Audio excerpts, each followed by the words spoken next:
এখন রাত 2টো, ঠাকুর দেখতে বার হয়েছি মালিকের সাথে। হঠাৎ আজ প্ল্যানিং হলো যে ঠাকুর দেখতে যাব। অনেক দিন ভিডিও দিইনি, একটু দোকানে চাপ ছিল, তারপর অনেক রকম কাজ ছিল, ওই জন্য দিন ভিডিও দেওয়া হয় না। তো দেখো রাত 2টোর সময় ভিড় দেখো, আজ তৃতীয়া কি ভিড় দেখো।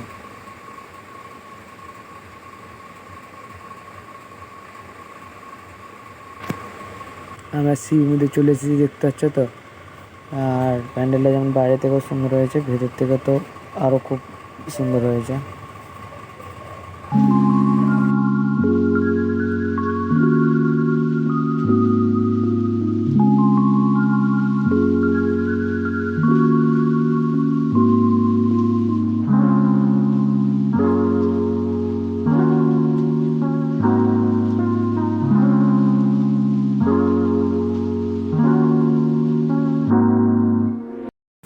আর শিবভূমির প্রতিমাটাও খুব সুন্দর হয়েছে, আমার তো খুব সুন্দর লেগেছে।